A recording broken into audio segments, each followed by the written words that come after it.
All right, everyone, welcome. Ex-Embers podcast. Scholar McLarney here and Schoolman Fawcett. We are talking today about monarchy. Is that a title? I suppose so. Well, I suppose we are, of course, coming to you from Chesterton Academy of St. Isidore, the world's first and to date only online Chesterton Academy. And there's a lot of things that intersect when you talk about a topic like the British monarchy. Now, of course, it's been on my mind for obvious reasons because a couple of weekends ago was the coronation. Mm-hmm. When were you expecting to see the coronation in your lifetime? Did you ever expect to see it in your lifetime? Can I be fully honest? I never even thought about it. You thought? So you just took for granted that Queen Elizabeth would be there as long as you were alive. You never stopped to reflect on whether. I don't know how many of my Republican tendencies are going to come out in this podcast. I'll try and keep them. No, that's what this is for. This is for fleshing it out. We've had requests for a proper debate, and this is probably as close as we're going to get because we don't disagree on enough things to argue about. But right. It's okay. Okay, so you so let's full disclosure. Let's cards on the table here. Dr. McLarney, with a name like McLarney, yes, you're obviously French. Oui, je parle français. So yeah, that's true. So Dr. McLarney is Irish and French. Which is why his name is Gerard with two R's, but he's pronounced Jared. Well, yeah, actually, no, it's I don't have actually any French heritage. You're kidding. No, don't. Yeah. So how did you come to teach at a French immersion school? You just had more initiative. My parents are immigrants, and they sent me to a French school. There's different reasons perhaps why, but it was a trend. So you still imbibed the Francophile mind. That's right. The Francophone mind. Well, our Francophile in the sense, yeah. Okay. But my teachers, so both my parents and my teachers, who are mostly Quebecois, did not infuse within me any necessarily deep love for the monarch. They had a maybe subtle Republican streak. It was never really an issue that was explicitly addressed. It was more perhaps implied or implicit. When you just asked me, like, what were you expecting the coronation? Well, I didn't really have an answer because I wasn't really expecting anything. Right, so it's like God in a secular school. They're not atheistic, but God is just a non-presence that you just don't think about. Something like that, yes. And that might be an apt analogy where they're or deistic, like most Canadians, where we have this. If the analogy holds, this monarch in some other distant land who's just not involved in current affairs, or if we want to take a more hardened atheistic view, saying there should be no monarch whatsoever across our land, or we could be perhaps, and I think I'm just anticipating here a little bit, more theistic and saying no, we need to insist on the importance and role and dare I say, primacy of the monarch in our society, whether it's Canadian or otherwise. So anyhow, that's where I'm assuming you're going to take this. Well, I'm not necessarily here to convince you of royalism. I more want to analyze it. Now, and full disclosure from me. Yes. So there are not a lot of post-nomials in Canadian history, like things you can put at the end of your name. There's not a lot of aristocratic titles, like Esquire or something like that. But there is one. It's UE. Letters U and E. UE. Oh, really? Short for United Empire Loyalist. And if you had an ancestor who fought against the Americans in the Revolutionary War, apparently you are allowed to address yourself, or I guess sign yourself as your name, comma, UE. No way. I am among the privileged group of people. I have no proprietary rights as far as I know. It doesn't make me a lord or anything, but I am allowed to call myself Brett Fawcett, UE, because I have two ancestors to my knowledge who fought in the American Revolutionary War on the Loyalist side in the New Brunswick area.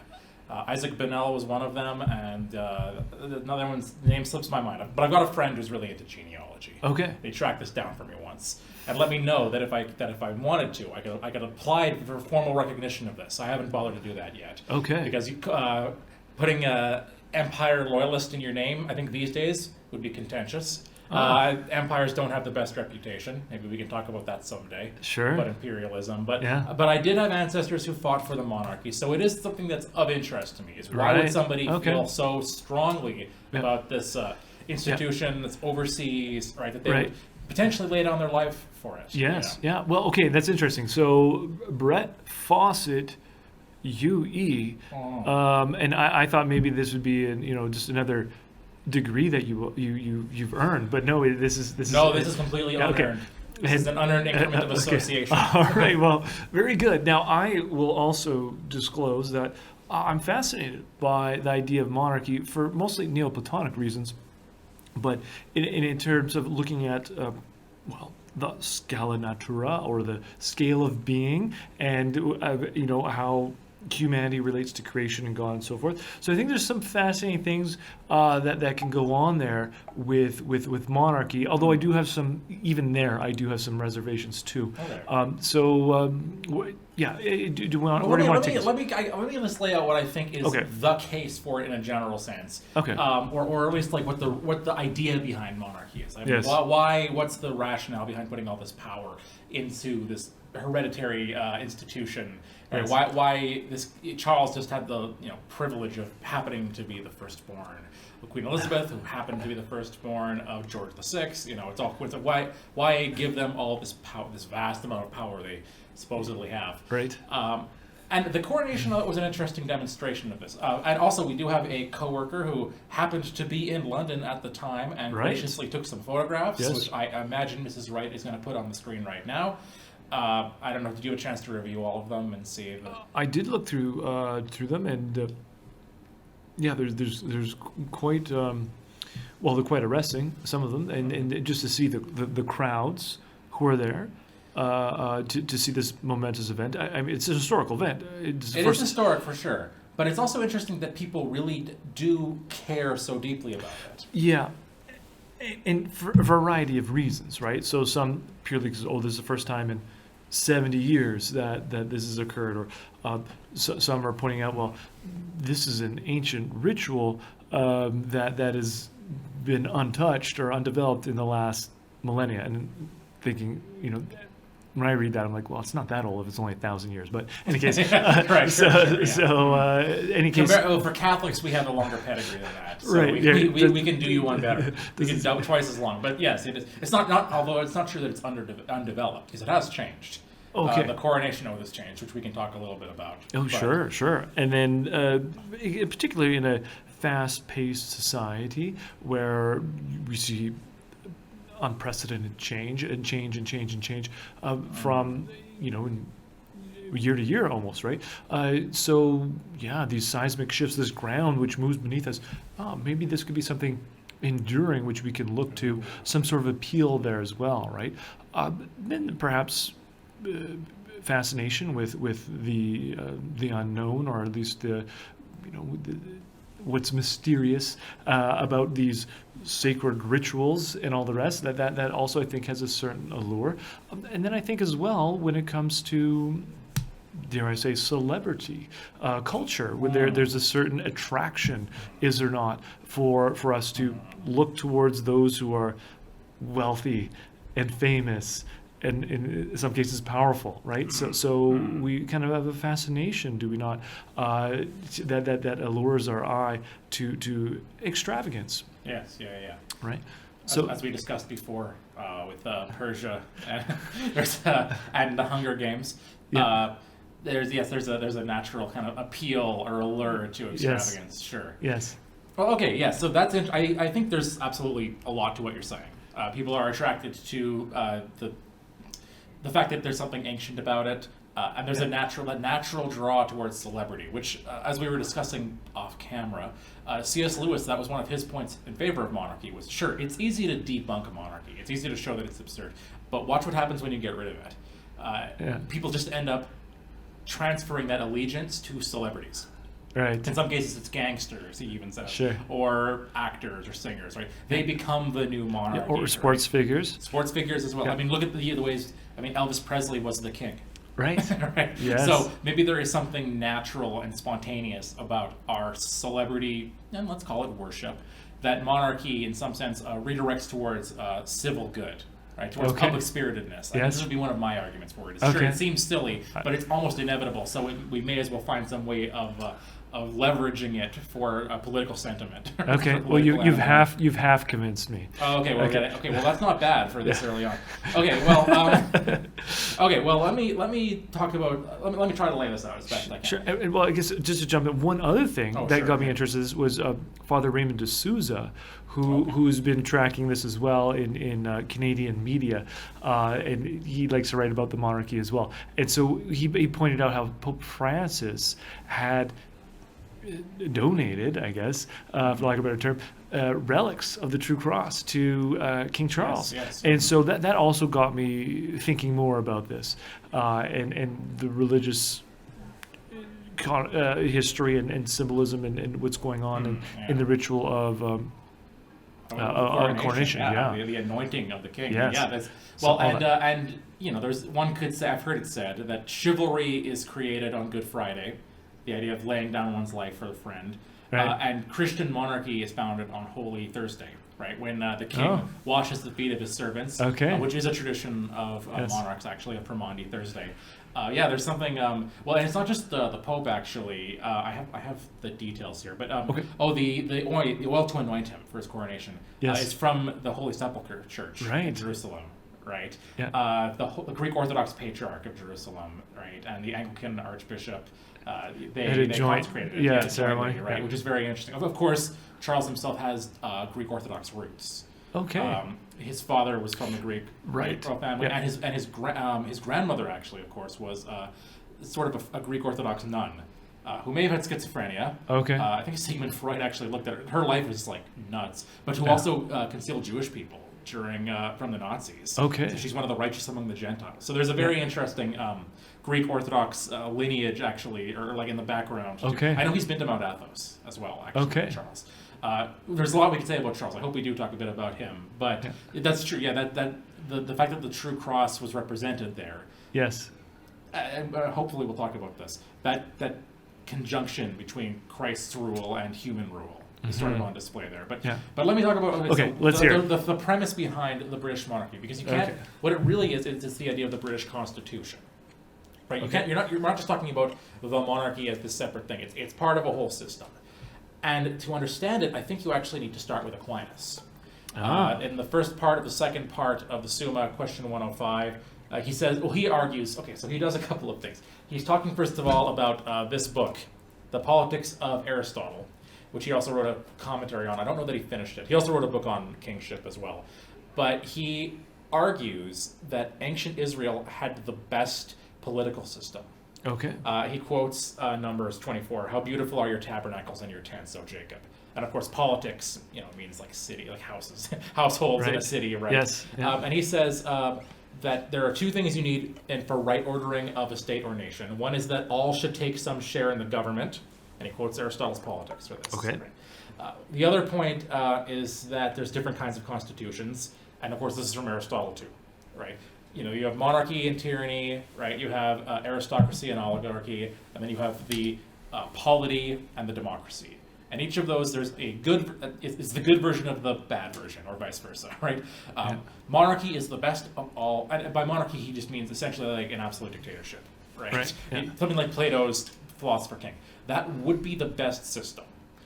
Unfortunately, if it goes wrong, you have tyranny, which is the very worst system. Right. Yes. Aristocracy would be pretty good too, but unfortunately, that too easily devolves into oligarchy. A polity is sort of a constitutional democracy, is not capable of the same greatness as a absolute great philosopher king or of an idealized aristocracy.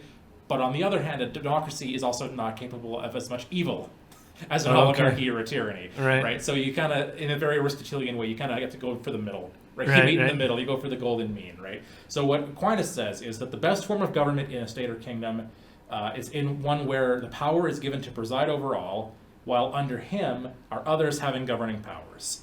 And yet a government of this kind is shared by all, because all are eligible to govern, because the rulers are chosen by all. And this is the best form of polity. It's partly kingdom, partly aristocracy, and partly democracy, i.e. government by the people. So it's kingdom because there's one at the head of all. It's aristocracy insofar as a number of persons are set in authority. There's partly democracy because the rulers can be chosen from the people, and the people have the right to choose their rulers. Okay. He argues this is actually the Mosaic system. Okay. He quotes Deuteronomy, right? Moses is the king. and then there's 72 men who were chosen. But he says there's a democratical government insofar as the rulers were chosen from among all the people.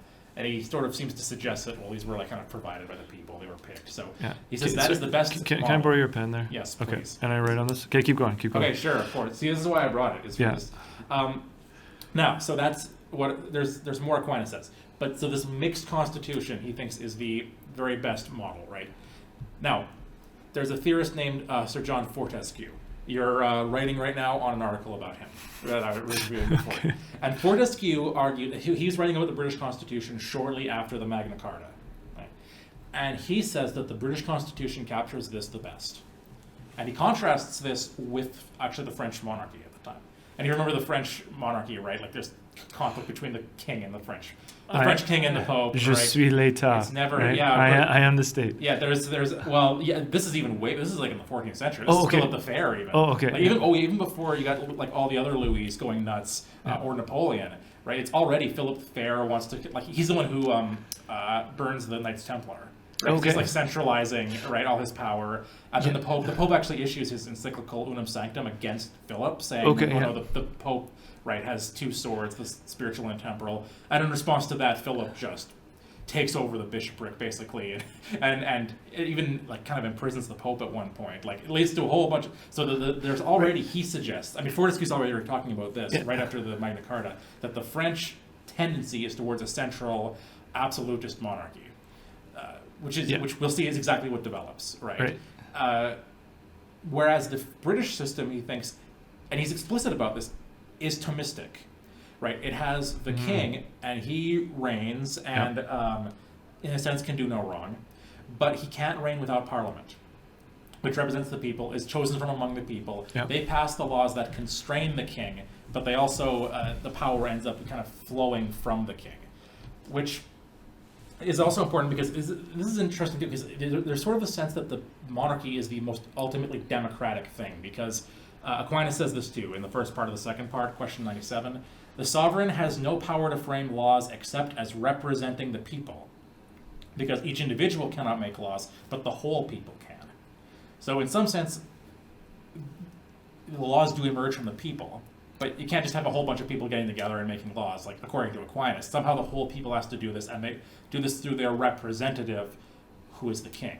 Okay. And Fortescue develops this, right? That the king is in some sense the embodiment or representative of the people, which leads into what we've talked about, which is the king's two bodies. The sense that in some sense there's the king, and we'll get into this, I'm sure you have something to say, but we'll get into examples of how this played out in history in a minute. But that there's the king's natural body. So this is the king's two bodies. So Mr. Fawcett here is going to explain what this is, or this theology, which mostly develops, I'm going to say, in France. I mean, they're not exclusively French thinkers, but most of these references, I think, do come from French theologians in the Middle Ages. Yeah, well, Kantorkiewicz, I think is how you say it, he writes this book in the 50s on it, The King's Two Bodies, A Study in Medieval Political Theology, I think is what it's called. And he gives examples. I mean, well, Fortescue has this too. But yeah, there's French theorists. I mean, you can sort of see it even in Aquinas and what we saw. But that the king has two bodies. He's both his physical, natural body, the body that we all have, but he also has the whole body politic. Right. That in some sense he is carrying around with him. Right. And the coronation is where that's really put on display. That he's donning the whole body. That's why he's holding the globe with the cross over it, right? Yes. That's why he's wearing these symbolic robes, that he's in some sense become invested with the whole people, which is why there's actually part of the coronation oath, or part of the ritual is the part where the choir all chants God Save the King. That's actually the Archbishop asking, like, essentially, will you have this man as your king?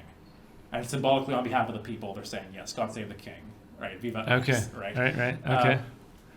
And in turn, the king is making certain promises, like, as your representative, I will enact all the laws that are made by you in Parliament, basically. I mean, that's me making those laws in Parliament. But so that there are, in a sense, two kings, which is how, in one sense, the monarchy is eternal and represents everybody, but it's also a guy. And at times you can even separate those two. But that's where there's the representational aspect, which I think you can see even today, like in these crowds you were talking about. In spite of its seeming anti-democratic character, there's still, like Hilaire Belloc called it the popular monarchy, right? People still seem invested in the king in Yes. some sense. And literally, Yeah. I mean invested, right? Like Yes. he's wearing them somehow. And, Right. and that's the ideal of what the monarchy. Now, there's more I could say about this, but I can Yeah. tell you want to interject. So, Well, I mean, some other interesting things, well, some reservations, I might say, about the two-body theories. When I'm reading these theologians, and it was flooring to read it at first, because these were compiled by a Princeton professor in the Yeah, 1950s. And when I first read it, I didn't read the first few paragraphs closely enough. And I thought it was him who was Right, writing this arguing about the this, monarch. yes. And I just, my jaw dropped, hit the floor. I was reading what he was trying to say.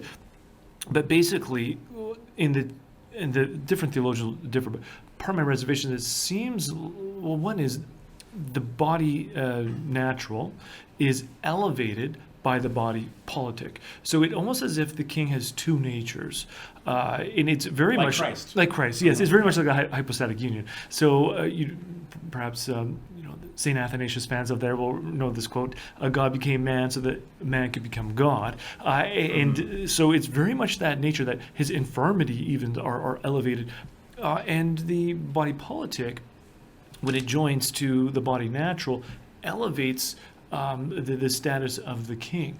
And it's something that in itself, a very Neoplatonic idea, is almost this true form, this eternal form that cannot be diseased, it cannot diminish, and so on. So it's a fascinating concept. But when I read it, it seems like these are bureaucrats, theologians who are giving a rationale for why we have this king. That's perhaps maybe a more cynical way of reading it. A more generous way of reading it, I think, would be to say these are thorough Christians who are so infused with the Paschal mystery that they want to see Christ in everything. And think, okay, well, how can we make this work in our political system? Oh, I know. This is how we can do it when it comes to the king. So kind of two different reactions when we're looking at it. It's one of admiration to say, wow, what ingenuity that these thinkers had in terms of propping up this theology of the king, which mirrors so closely the theology of the hypostatic union, right? So humanity joined to divinity.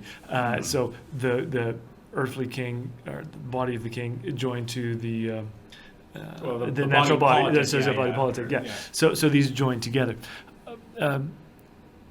Those are some ways of reading it. But sure. Can I point out though? Sure. I grab what you're saying, but it's worth remembering that it's not as though they are inventing monarchy in this way, or Christian monarchy, right? This is something that's developed, and as kind of said, they're reflecting on it. Yes. And that's also a point in its favor, from like a Burkean perspective, from a Chestertonian perspective even, right? One of the advantages of this weird system is that it evolved. Right? Okay. It developed out of the kind of accumulated stock of wisdom, again, Yes. to use the sort of Burkean, Chestertonian language. And then, okay, well, now this thing's developed, and it's going to keep developing, so let's reflect on what it actually is. And in some sense, even saying that since God is in charge of history, God has kind of produced this force. I mean, because they trace it back to, a lot of this is happening after the Norman conquest, right? After William the Conqueror, right? After Hastings, right? Yeah. The institution, in some sense, dates back to Edward the Confessor, right? And it's interesting that they don't try to erase him, right? After the Norman kings come in, they want this continuity with him. In fact, that's actually, if I remember right, that's why they get why the coronation happens at Westminster Abbey, is because it was built by Edward, I want to say. Okay. So they really want to have this connection to this saintly king, like this strange holy fool of a king who could apparently heal people and may have been celibate in his marriage, right? Yeah. They want this, they still want to maintain a connection to him. But these theologians and these political theorists and these bureaucrats are reflecting on this thing that's developed. For example, the Magna Carta, right? We have King John, who's the villain of the Robin Hood stories, right? Yeah. Awful Prince John, right? Yeah. Who's ruling while his brother is off fighting crusades, right? Yeah. Magna Carta, which is written by Archbishop Stephen Langton, who, if you don't recognize that name, Does he give us the divisions in the Bible? That's exactly it. Okay. The two things he did was he divided the Bible into chapters, and he wrote the Magna Carta in 1215, same year as the Fourth Lateran Council. Okay. Right. And so this is developed, but again, the Magna Carta claims to be part of the ancient British Constitution. Right. So the idea is that we've inherited this thing and need to make sense of it.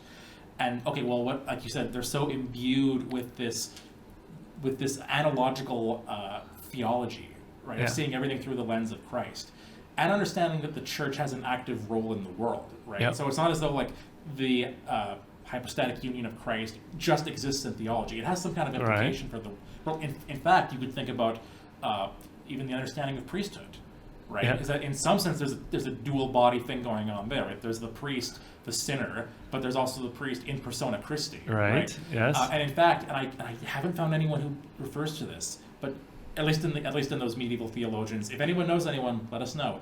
But I was even thinking about Romans 13, Okay. right? That the state is the minister of God. Mm-hmm. And the Greek there is what, Dr. McLarney? Oh, minister. It's diakonos. Actually. The servant. It's okay. actually that's. Okay. I guess it depends on your translation. Yeah. But I'm familiar with the old King James, Sure. which calls it minister, which sounds very explicitly ecclesiastical. Okay. But deacon, I mean, it's the same word that's used. It's not necessarily technically deacon, but it's used that way a lot in Scripture. Yeah. Yeah. Oh, yeah. Yeah. So the idea that there's something diaconal, let's say, or Yes. ministerial, right, about Yes. the government. I mean, this takes that and really institutionalizes that, right, by seeing it as almost clerical. Right? Maybe. Okay. Okay. Well, I mean, the fact that that's an anointing, right? Well, I'm not sure Romans 13 is going to use the word anointing. Well, no, it doesn't. Right, but it. I mean, we'll say it's not for. But a couple chapters later, it refers to Phoebe, same word, right, as a servant of the church.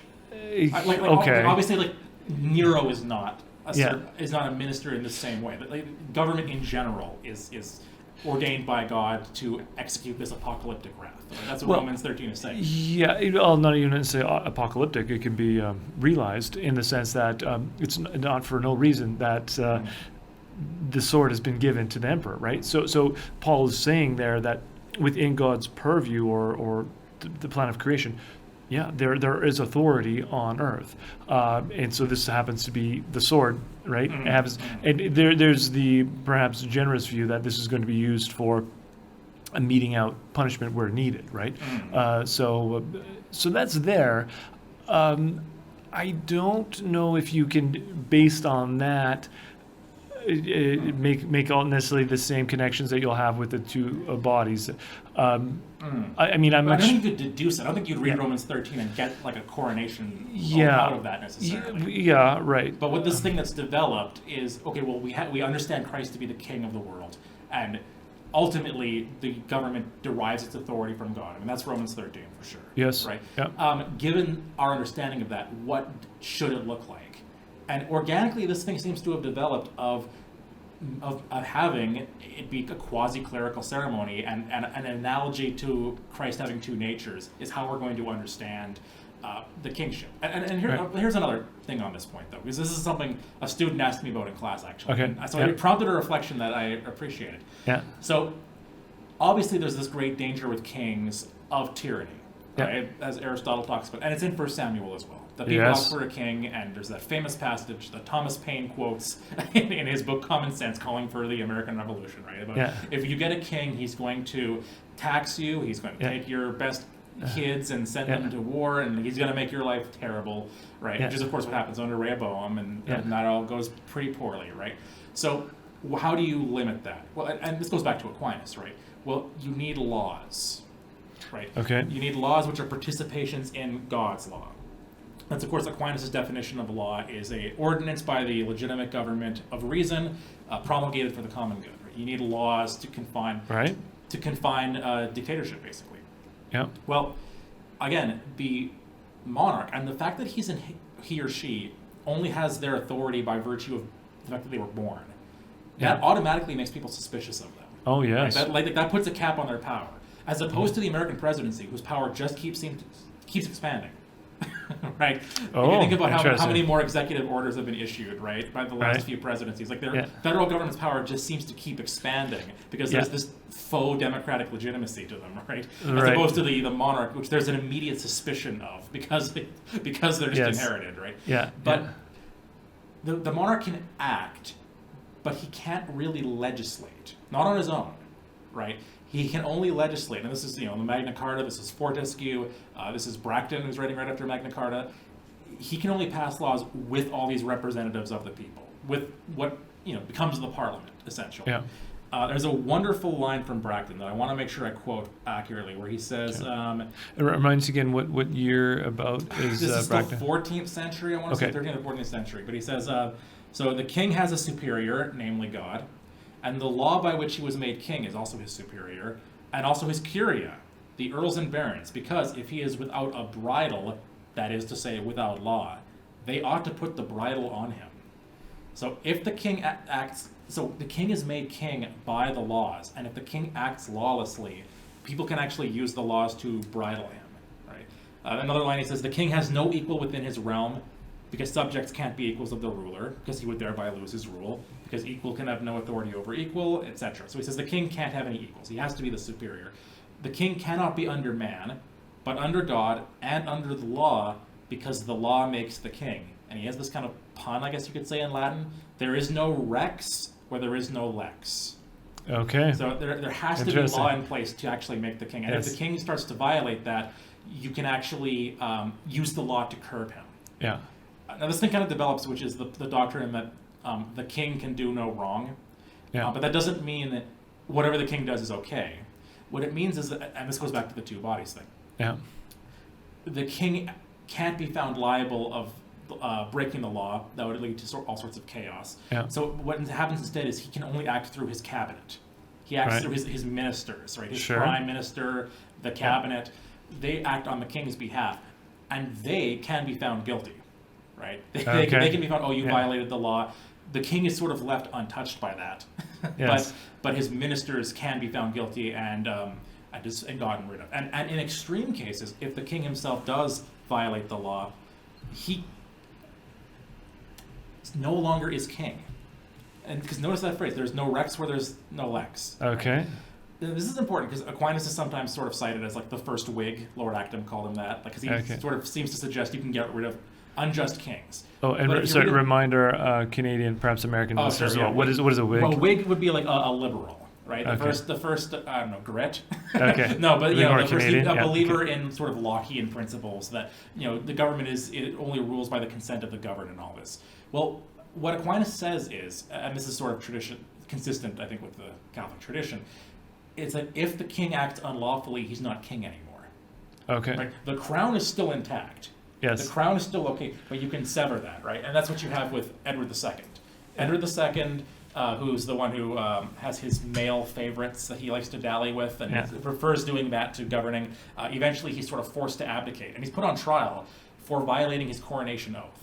Okay. Because the coronation oath is, I promise I will obey all this is important, it's the future perfect. I will enforce all the laws that the people will have chosen. Okay. So he's committing in advance to, I will abide by the laws that I enact through my people. Right. When he fails to do that, he's gotten rid of. And this happens, of course, with Richard II as well, right, who Shakespeare writes this wonderful play about, where he openly abdicates his crown and he withdraws from the body politic into his body natural, right? So there's this interesting thing develops where the king is bound by law, and yet is somehow still meant the crown is still kept untainted by that, in a way that doesn't happen with presidential systems. Like look at what's happening in the States right now, right? With Trump has muddied this so much, right? And of course now even Biden, right? He stored confidential documents at his house and all this sort of thing. Like there's not that severability you can have, because it seems like it's actually the president himself who might be above the law for as long as he's in power. As President Nixon said, right? Like if the president does it, it is not illegal, right? Well, there's not that severability that kind of happens with the king's two bodies doctrine. Yeah, well, there is grounds for impeachment, though, right? So impeachment can occur, and the president is an interesting analog to the idea of king, right? Mm-hmm. So as head of state, it just says in a constitutional monarchy, the king or queen is the head of the state. Immunity is a good one, right? So we're in power. He's above the law, I guess. Sure, yes. And someone who's exalted. Now, from Bracton, you had an interesting quote there about the king can have no equals. Yes. And what was the rationale he gave again? Well, basically, the subjects cannot be equals of the ruler because he would thereby lose his rule, since equal can have no authority over equal. Right. Because then he would be subject to those subjected to him. Yeah. Okay. So he's not he's superior to his people, and yet he can't legislate without them. Right. So, which is very similar to a presidential system as well, right? That you have, instead of a king, you have a president, and instead of rulers or the aristocrats, you have senators and representatives, and who rule through the people, right? So I don't think it's necessarily that worlds apart in that respect. Well, it's been said though that the American Revolution kept monarchy but left the king. Right. That what we basically have now in England, you have a king without monarchy, and in America, you have monarchy without king. Right. Because the president exercises a lot of the authority that the medieval king had. Like he can veto legislation, right? Yeah. Which is what the medieval monarch could do. He could withhold royal assent or whatever, right? Yeah. And again, with more legitimacy, right? I mean, George Washington, of course, famously, like Gideon, right? He declines having a crown. Yes. Right? But the federal government has since just kept on growing. Right, and I think I would say this too in a similar way to how we as Catholics believe that, like, okay, do priests need to be celibate? Not necessarily, of course, the Eastern Church doesn't do it that way, but there's kind of this understanding that if you're going to be consecrated for this very special role, there have to be certain. There's privileges that come with being in persona Christi, but there's also denials that have to happen. Yeah, it's interesting. I mean, in America, you can be president for up to 8 years. Yes. Right? But then you're basically back to being a private citizen. Now you can be very, civic-minded, of course, your whole life. I'm sure all the presidents are. But you're essentially renting the country. Okay. Whereas the monarch is set apart for his whole life, right? In theory from childhood, in theory from infancy, right? Okay. With this sense of public spiritedness. Yes. Now, sometimes you're blindsided by this, right? Like George VI became king because his older brother abdicated. Yeah. Which is interesting too, right? He abdicated because he wanted to marry a divorcee, and that was incompatible with the Church of England's teaching. So he had to give up the crown in order to kind of, he had to withdraw from the body politic into his body natural, and then as a duty, it fell to his younger brother. So sometimes you're surprised, but there's still the sense that like your whole being is sort of cultivated for the sake of the Commonwealth, and it's something you're going to bequeath to your children after you. Unless they, of course, abdicate themselves, right? So I'm not saying that, presidents can't have that, but this is really institutionalized, right? That your whole identity is tied up with your people, and the identity of your family is tied up with the people. Yes. And a point that, Tolkien would make as well, right, is that you didn't choose this. Right. It's a duty imposed upon you, as opposed to a president. And you and I know people who are politicians, and yes, you can feel called as a vocation to be in politics, and you run because you think God is calling you to. That's fine, but you still have to kind of assess yourself as being good enough for this role, right? You still have to pursue the role, right? You hope so. You're right. Well, one would hope. And as Tolkien points out, nolo episcopari, right? If you want to be bishop, you shouldn't be bishop. Okay. Right? A bishop should be like Ambrose and not want the role. He should have to be dragged there. Right? Anyone who wants to be a bishop is insane and shouldn't be the bishop. Shouldn't that also be true of politics? The highest office in the land shouldn't go to somebody who wants it. Right. Which Chesterton says is really why the king is the ultimate everyman. Yeah. Right? Because in a sense, that's the short, in a sense, and this is a Chestertonian paradox, right? The most democratic way in the world to choose somebody is just by the accident of birth. Yeah, well, I don't know. I don't know if I could go with that because, there's a few problems there. I think. A few things. So when you talk about the growth of government, right? Well, look at Canada, which does not have a presidency. Government has grown exponentially in the last decade or two. So we have a magnificent growth in government. So I'm not sure if that's necessarily tied so much to presidency. But another point about choosing to be, a politician or a leader of a party. Yeah, I suppose there is that as well. But just look at both in Canada and the United States, who's been in power. And very often, it's certain families, right? So certain families, it's ostensibly a democratic system where anybody can be elected. I remember seeing Dick Cheney and Barack Obama are like eighth cousins or something like that. So, okay, yeah. And I believe also related to the royal family. Oh, is that right? Okay, So, sure. well, I have a rebuttal to what you're saying, but keep Okay, going. but Say it yeah, first. right. So whether you're wherever you are from Quebec, right, whatever families you're connected to, or in the states, the Clintons were in power for quite some time. Same with the Bushes, right? And so, perhaps. William Lyon Mackenzie King was the grandson of William Lyon Mackenzie, right? Who was the revolutionary who became mayor of Toronto. So sure, Okay, so maybe they decided they had some initiative, but certainly they were cultivated and groomed and all the rest. So that's going on there as well. Now, the bit about the genetic lottery, though, this part I think is Achilles' heel, as far as I see it, in a monarchy. I certainly appreciate the idea of this someone you can look up to, right? So this someone who's beyond just the plebs, right? So just beyond, more than just equal, right? More equal than equal. And I think this is one of the profound weaknesses in democracy, right? Is that in the democratic horizon, we don't have anyone to look up to, right? So and without someone to look up to, well, where is your vision going to turn? Well, it's yourself, right? So it's going to be insular. And when you turn inward, what do you find? Well, you find your appetites. So your drive now becomes to satiate your pleasure, or maybe you become acquisitive and you drive in materialistic ends, right? And so that's one of the major drawbacks of a democratic horizon. Is that you have, it's like a boomerang, right? It's self-reflexive, and so how do you get out of that, right? Well, some ways are through faith, right? Religion, morality. These lift our chin, right? They raise our heads to beyond just ourselves, to whether it's natural law or the divine law, we now, or the divine man, the God man, right? We have a vision, all right, someone we can emulate, so we can still strive for excellence and reach our telos, right? Completion in life, because otherwise we lack meaning and purpose without that.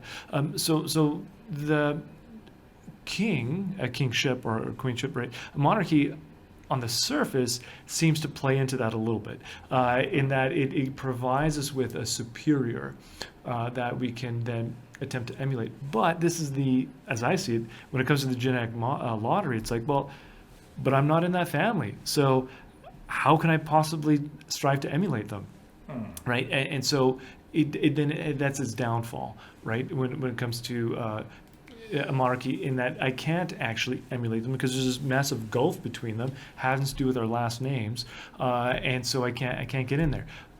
We could change that, though. Maybe let's just say this is perhaps a remedy. We'll give your family a century. Okay, that gives you one generation at least, 2 or 3 maybe, where you can rule. And then, let's switch it up a bit. So then we give it to someone else for another century. That would be a much fairer lottery. By the end of that century, people would stop. Arguably, there'd be less incentive for the monarch to care. Because I know, après moi le déluge, right? After that, I mean, my son's not going to inherit this monarchy. Some other family's going to. So what's the incentive for me to care? But what's the incentive to care anyhow if my son's going to inherit no matter what? Right. So you may not want to lose the legitimacy of your family because you don't want your. I'm sure the Queen was concerned about that when her son was having all that dalliance, involving Camilla and Diana, right? So there's that long-term investment. I mean, it's interesting. I mean, I think you're making an interesting case for what is commonly called aristocracy. I mean, this is seen as being terrible too, right? Oh, in the British aristocracy, right? It's just this, landed, these families that just their ancestors fought in some war, so they get property. These monasteries that were turned into manors. Fair enough, but I mean, is that avoidable? I mean, we, for goodness sake, in a month, in less than a month, we're having an election, and our premier may become Rachel Notley, whose father was the head of the NDP before her. So maybe there's something to be said that these families that are in power, that's just an inevitability. And again, at least aristocracy and monarchy redirects that towards the common good in a guaranteed way. I did appreciate a lot of what you're saying. I mean, I would suggest Notice the past tense there, did. I appreciate. I'm sorry. I'll make it present tense rather than. I mean, I suppose you could say though. I mean, I don't think that necessarily. I think this is very democratic of you to say. I don't think necessarily our heroes have to be people we could be, right? Because like the Blessed Mother, right? None of us are born without original sin, and yet she's still aspirational for us. I hope the Pope is aspirational, but most of us can't be Pope, right? So I take your point. We need those kind of people. We need those kind of heroes in society as well. But I don't think it needs to be limited to them per se. But I also I do want to say, because you're platonic. Okay, but with the heroes though, yeah. So I do agree. We do need heroes. So I need great teachers, right? I need to look up to great teachers if I want to know how to be a teacher. Okay, if I want to be a dad, a great dad, I need to look up to other great dads. I need to know how they've behaved, right? I have to somehow imitate them to learn. If I just want to be a good human being, right, in this world, I need to look up to other good humans to know how they've gone through their story. And so, much like Tolkien, he disdains allegory. So we can't put a story on repeat and just change its clothing and characters, or the names at least, and replay it. Every story is going to be different, but we do need those exemplars. So I'm agreeing on that. Okay, certainly. okay, sure. But I don't. Well, I have some considerable reservations in terms of the way it's set up. But here, my suggestion would be an alternative. It's not necessarily hockey players that we erect our statues, at least in this part of the world. Those are the ones we have where we name our streets after. It doesn't have to be celebrities. I wouldn't say it even has to be the wealthy or the aristocrats, those particular families. Perhaps there's some things that they do that is worth imitating, but I don't see that per se as a good reason why, just because they're successful in monetary ways or with land or whatever it is.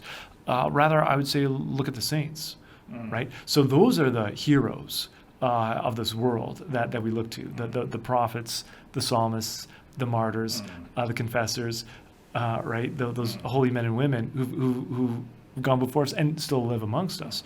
Those are the ones whom we need to imitate. Many of whom were monarchs.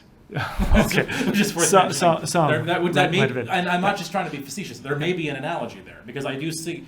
I think Balthazar. I find Balthazar convincing about this, and he doesn't talk about monarchy as far as I really know, but the idea that our personhood is found in our mission. Right? There's almost a king's two bodies thing here, right? Like he talks about there's our soul, there's us as individuals, but until we get our role in the theodrama, we're not really persons, right? And once we have that mission from God, that's when we become full persons. And that, in a sense, that mission is external to us, and we need to conform ourselves to it. And he does indicate that, and there's not a one-to-one analogy, but that there's an understanding of this in the traditional idea of aristocracy and monarchy, right? Like noblesse oblige, right? By virtue of the fact that you're an aristocrat, that means there are duties imposed upon you, right? Is the idea. Yes. You're given, and again, and the monarchy, the British monarchy, you have inherited this thing that is external to you. So even if, like Elizabeth, as depicted on the Netflix show The Crown, right? Even if you think your sister should be allowed to marry this divorcee, your obligations as head of the Church of England mean you have to deny yourself in favor. Well, okay, I'm all in favor of this external mission, right? That's imposed upon you. And when they do research, particularly, it doesn't have to be the royal family, but those who have been in those families and have abdicated or refused to take up the roles, they find much less, or they report less satisfaction in life. Whereas those who do end up following the obligations that they have, attending the functions that they do, the charities and so on. You're saying Prince Harry is not happy with Meghan Markle, as he would be if he continued to be a functionary of the crown? Absolutely, yes. And so when we do conform to these external vocations that we have, we will find fulfillment. That's certainly something I agree with. But I don't think this is a necessary institution for those to exist. And in fact, Well, we already have. They're just built into us, both bottom up and top down, and through revelation, right? So built into us in the sense that, say, as parents, right? There's all sorts of obligations that are forced upon us. Whether we choose to abdicate or not is another question. But in as much as we deny ourselves and pick up our little children, right? And there we find meaning and fulfillment. In all the other corrections and emails that we send as teachers, right? And all the rest. Yes. So we take up these responsibilities, even though we don't necessarily seek them out. And that brings meaning and fulfillment. Oh, yeah, sure. Yeah. Sure. I don't think that it's a requirement, but okay, it'd be. I would compare it to something like, again, I go back to the knighthood in the Middle Ages, right? Yeah.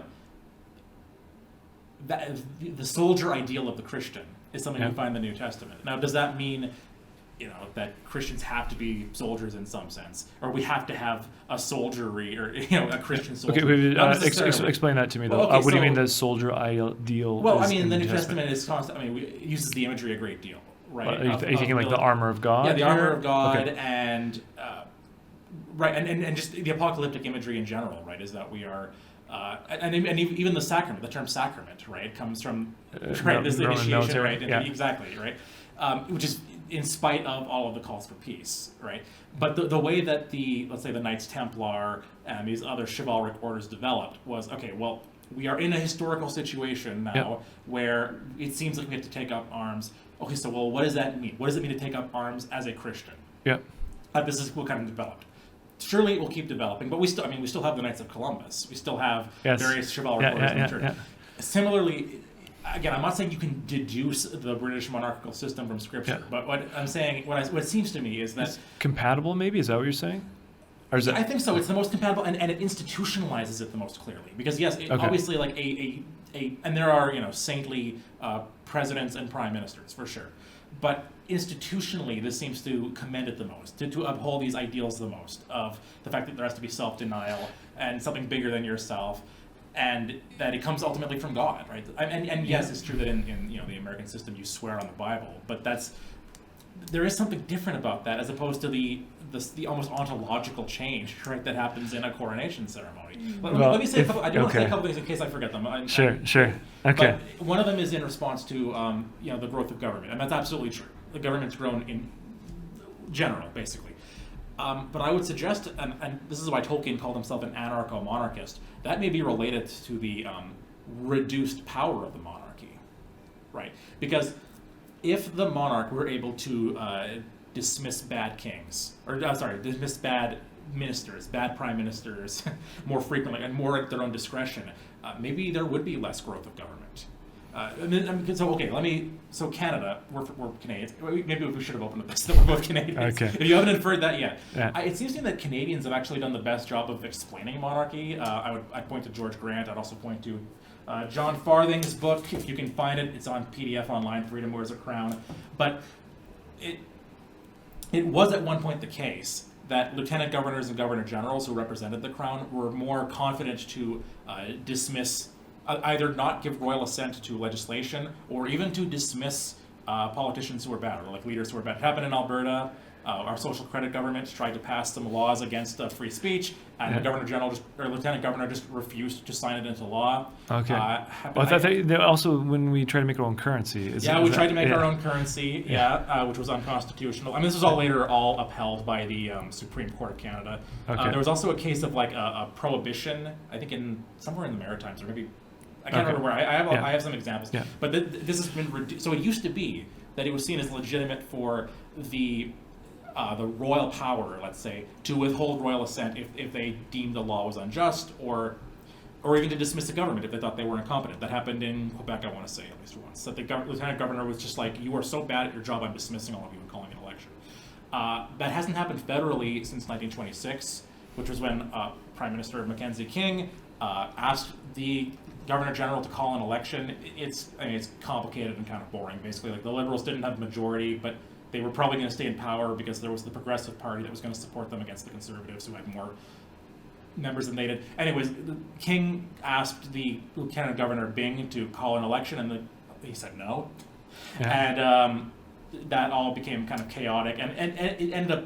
The culmination of it was that King came back, I think, with a greater majority, and basically the Governor General learned not to mess. From now on, the Governor General should defer to the Prime Minister no matter what. So, it seems to me that if we still had kings who were willing to exercise their veto power, or their power of overthrowing or kicking out their ministers, like Tolkien. I mean, Tolkien puts it in his typical exaggerated way, right? That the king should be able to sack his vizier if he doesn't like the cut of his trousers, right? Okay, that's a little exaggerated, but like if you had that, maybe we wouldn't have such an overweening huge. I mean, remember Tolkien says that government should only be used as a verb. There shouldn't be this institution called government. It's only persons exercising governance who do this. And I'll say this too. America has done pretty well with its presidential system. I won't deny that. Very few other places have. Like most Latin American presidential systems. Yeah. And even America has had like over 20 government shutdowns, right? Because the checks and balances are so severe, and there's no mediating force. There was one government shutdown in Australia in 75, I want to say, in the mid-70s. There was a similar thing where the parties couldn't come to some kind of resolution. So the Governor General just fired the government, called an election, and they haven't had a government shutdown since. So I would suggest there is something to be said for there being more stability in a system where you have a monarch who doesn't do much, but is able to be sort of outside the fray. And if the checks and balances get to the point where nothing can be done, they ensure that governance still happens by being able to fire people. So I would suggest that there's more stability, and there's more stability in a constitutional monarchy, and if they exercised their clout a little more, there probably would be smaller government. But again, constitutional governments don't have as much legitimacy anymore, and I can't help but see that as being related to secularization. Right? I'm kind of with Lewis and Tolkien on this, right? That people see, it's this mystical religious tradition. It's not rational. It's not democratic enough. If people still had more of that religious sense of loyalty and duty, they might see more legitimacy in the monarch, and the monarch would maybe be more willing to occasionally say, "No, this legislation's bad. I'm not signing on to it."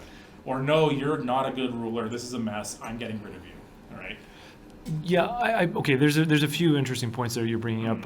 Maybe I'll just try and touch on three of them. The growth of the state, I don't think, is necessarily tied to whether it's monarchy or presidential Republican system or whatnot. I think there's other reasons perhaps for that, with technocratic government that's taken shape in many places of the world. With the growth of personal tax as well, right? Which you've seen in the last 100 years, and because there's more funds, you're going to get more government, and there's different reasons for it. But I think your point though was that the monarchy brings more stability, right? Has this ability through veto the British constitutional system. I'm not saying every monarchy ever, obviously, but the one that we have. When I say monarchy, I mean the okay.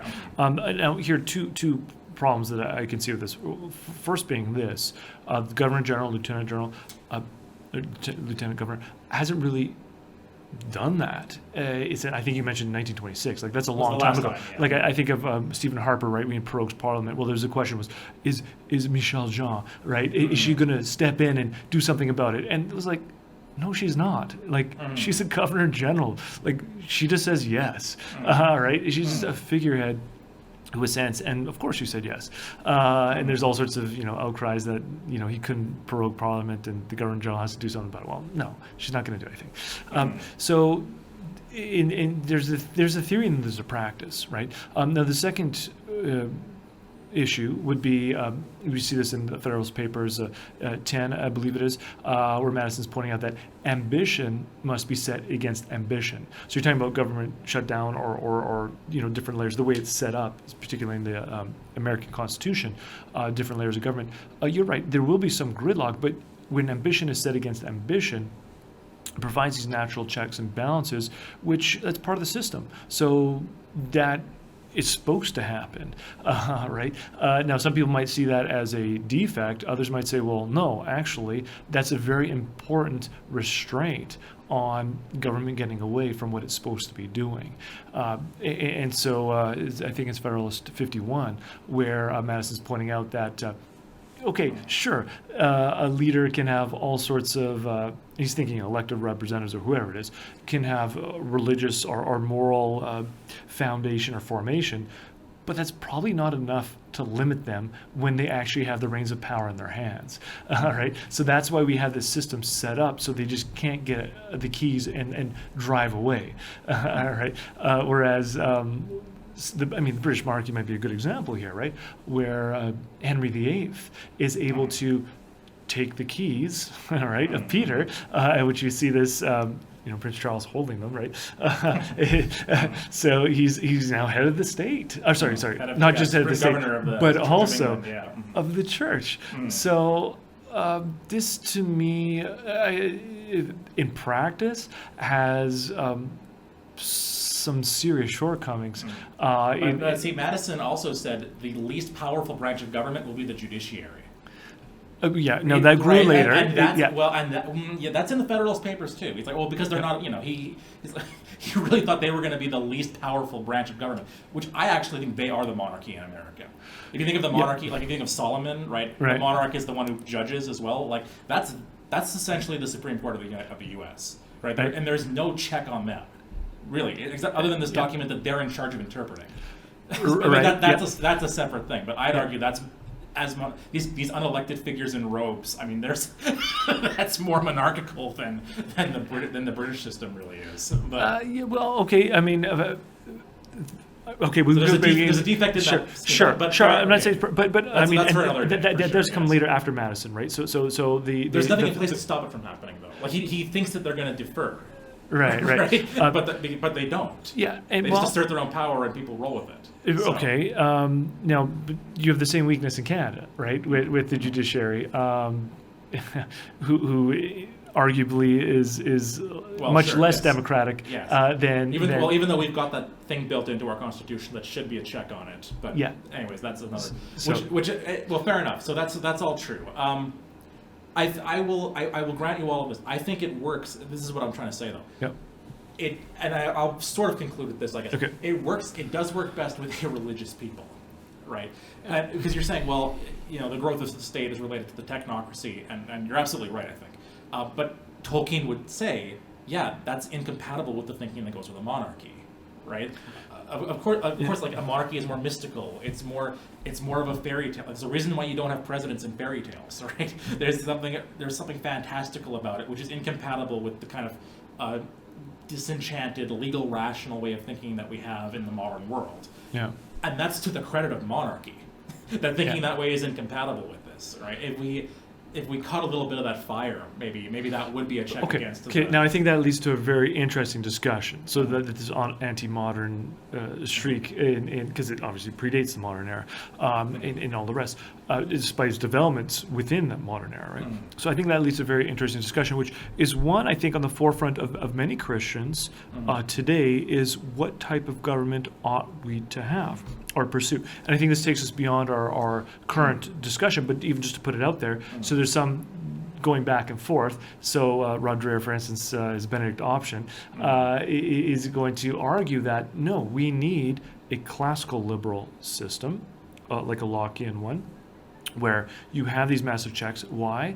Because we can't trust whoever's running the government to put it in place, right? So in that system, you have these checks and balances, which prevents the growth of government, so that if they're gone astray, let's say they're completely heathen, at least will be protected. Some of his interlocutors say, no. Actually, what we need to do is have conversion of our leaders. So we do need to keep this more top-down system, and we have to just make sure we can get Christians in there who can then help put in place the right rules and so on.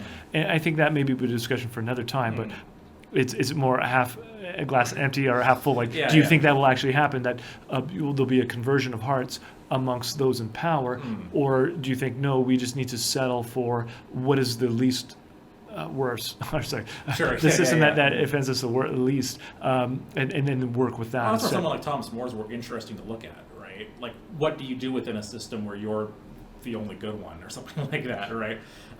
Interesting. Who, by the way, says he's the king's good servant, but God's first. Right. He remains a monarchist right up until the end here. Well, then the question would be, how many St. Thomas Mores are there left, right, in the system? And barring that, if there aren't, what type of system should we have? Well, Okay. I guess my thought would be, Yeah. this is what I will close with. I won't add anything really beyond Sure. this, except in response to any comments you have. Yeah. But you mentioned Plato earlier. Yes. Right? And you can't, the state can't make people good, but it can orient them towards. And Fortescue says this too, by the way. He talks about Augustine as well, and the idea that, like, our ultimate good has to be found beyond this world. The state should have a role in pointing us in that direction, right? And again, speaking of Canadians, I feel like Canadians have done a better job defending the monarchy than British writers that I've seen, particularly the Anglican ones. George Grant is one, John Farthing, I mentioned, is another. We mentioned before, was it Taylor says he turns Plato into a good Anglican, right? Right. That there Yes. should be, Yeah. that system where the Church of England is the institutional church, but you don't have to be now you don't have to be Anglican anymore. Fortunately, there's Catholic emancipation, but the state commends a certain form of worship to people. Yeah. In some sense, that's what the British monarchy is supposed to be doing, though, Right. It's does everyone have to be Christian? No. But it's commending this forward. Let me say that this was something that was different. So we mentioned before the coronation has changed. Charles added a prayer. In the past, the monarch hasn't actually prayed at the coronation. Okay. But he adds his own prayer, it's pretty brief, so I'll just read it. He says, God of compassion and mercy, whose Son was sent not to be served but to serve, give grace that I may find in your service perfect freedom, and in that freedom knowledge of thy truth. Grant that I may be a blessing to all thy children of every faith and belief, that together we may discover the ways of gentleness and be led into the paths of peace through Jesus Christ our Lord. Amen. Right? So, Yeah. this system, I think It's a beautiful prayer. It really is. It's lovely. And it's open-ended. It's for everybody. But he is, to use the papal phrase that Fortescue uses this too. That he's the servant of the servants of God. Yeah. Right. He's the king who washes the feet of his subjects and everything. And so, like I said, in the Middle Ages, I think there was actually more checks and balances because the king was able to, after 1707, you have parliamentary sovereignty basically in the Glorious Revolution. So now the king has to just rubber stamp Parliament. I'm not saying that's the best model either. Like I said, I would like for the king to be able to occasionally step out and overrule things and strike down laws and get rid of people. I'm not saying the way it currently is the best be all and end all. But I think there's an interesting promise there of something like a Christian Platonic political system where there's the king who has this duty upon him. And Charles is really interesting. His whole biography, we all know about his moral failing, which, his father kind of encouraged it, sow your wild oats and all this kind of thing.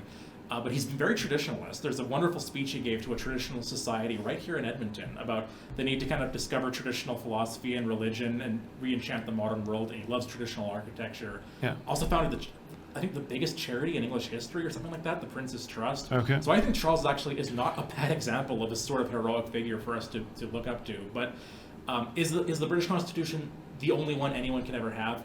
Subsidiarity would probably say no. Every nation probably has their own unique system that's going to develop based on the character of the people. But I think that we should appreciate the Platonic and Aristotelian advantages of this one. Before we talk about doing another Oliver Cromwell thing and replacing it with with a non-monarch who just acts like a monarch, to see what is the Christianity element of it?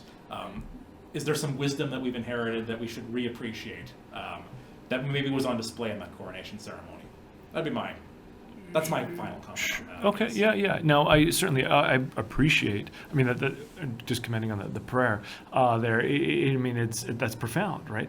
And the whole vision, I think, is has a certain beauty to it, an attraction, a lure, in theory, right? I guess my question then would be, as far as the land of Britain is concerned, to what end is it more inclined towards the New Jerusalem, given that it has a monarchy, right? And if you just look on practice on the ground, church attendance, I think, is in this low single digits, right? So to that extent, I'm not sure. Now, you mentioned something really interesting about how the state is to commend the worship of the populace. And I think it still does. Our current prime minister's somewhat made an infamous comment about Canada not having a culture, or words to that effect, right? But I don't think maybe that was too generous. I think it does, and in fact, I think the apparatus of the state, which has evolved, but it still has this idea of orienting the vision of the citizenry through, let's say, the CRTC, CBC would be a good example as well, where there is a vision which they are trying to instill. Sorry. Was that a sign? Yeah, it's a sign. We got to wrap up. But they're trying to instill a vision within us. The question totally. is Yes. it one that is actually, well, to Zion above, right? Or where is it actually leading? So it's giving us a goal. I would question if that's the one that we want to be following. Any case, maybe we can leave it there, perhaps. Sure. Well, I'm sure we have lots of seeds of ideas for future podcasts Yes. from this. But I think I appreciate your position more. Do you feel that you appreciate my ancestors' sacrifice a little more? I do. Next time you send an email, I'm going to look for that UE. Yeah, the signature of UE. Well, if I send it to any of you out there now, you'll know what it means. Yes. All right, let's conclude. Glory be to the Father, Son, and the Holy Spirit, as it was in the beginning, is now, and ever shall be, world without end. Amen. Saint Isidore, Pray for us.